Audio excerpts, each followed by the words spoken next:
Buongiorno a tutti signori, bentornati sul nostro canale, signori di Napoli. Oggi in questo video vi do un aggiornamento di mercato veramente clamoroso che riguarda un obiettivo per il Napoli di Antonio Conte che potrebbe arrivare alla Juventus, uno sgarbo, quello del Napoli che diciamo porterebbe via appunto alla vecchia signora un giocatore importantissimo. Ci siamo signori, una news clamorosa di calciomercato per voi. Prima di continuare vi ricordo di iscrivervi sul nostro canale, di attivare la campanella delle notifiche e se vi va vi potete abbonare per diventare i veri protagonisti della nostra redazione. Detto questo, come sapete, il Napoli ha acceso i riflettori in casa Juventus per rinforzare la propria difesa nella prossima estate.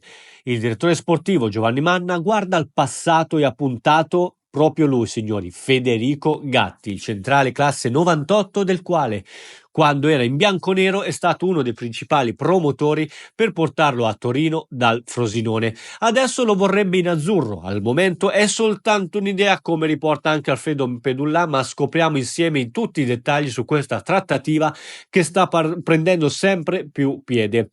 Nelle scorse settimane infatti Manna è stato a Milano per alcuni incontri già programmati. Non è escluso infatti che possa aver visto anche l'entourage di Gatti per capire se ci sono margini per aprire e chiudere una trattativa in maniera veloce. Gatti è arrivato alla Juventus nell'estate del 2022, un anno e qualche mese dopo ha firmato il primo rinnovo con i bianconeri. Il contratto è stato allungato fino a giugno 2028 e l'ingaggio è arrivato a toccare 1,5 milioni di euro. Nei piani del club però c'era un ulteriore prolungamento allungando la scadenza a giugno 29 e migliorando anche lo stipendio in essere.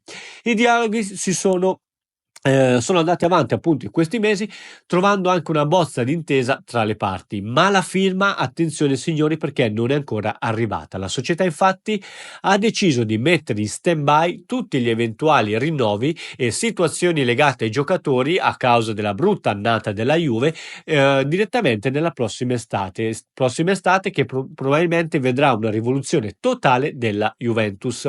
Il Napoli intanto segue la situazione dalla finestra con particolare interesse. Il nome di Gatti è uno dei primi nella lista di Manna. De Laurentiis è pronto a fare un altro investimento infatti importante per un difensore purché italiano dopo aver preso Buongiorno in estate dal Torino. Vi ricordo 40 milioni totali, 35 più 5 di bonus.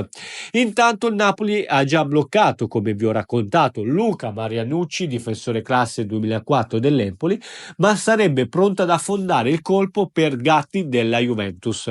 La situazione di stand-by per il rinnovo e ulteriore prolungamento di contratto del difensore fa sì che il Napoli potrebbe avere uno spiraglio importante per inserirsi alla corsa al centrale italiano. Attenzione quindi, c'è una volontà totale marcata, come vi ho già raccontato nei video passati, di De Laurentiis di italianizzare di più il Napoli, di avere uno zoccolo duro italiano da dare ad Antonio Conte. Quindi dopo Buongiorno, ecco Gatti che potrebbe arrivare in azzurro. Vi do questa esclusiva, c'è stato già un contatto tra Conte e Gatti, Conte stima moltissimo il giocatore, lo ritiene un ottimo marcatore che andrebbe a completare la rosa, la batteria di difensori centrali dello stesso Conte. Attenzione quindi signori, Gatti Napoli, spiraglio aperto, Mann è pronto a inserirsi, ditemi la vostra, ditemi cosa ne pensate. Grazie per essere stati con noi.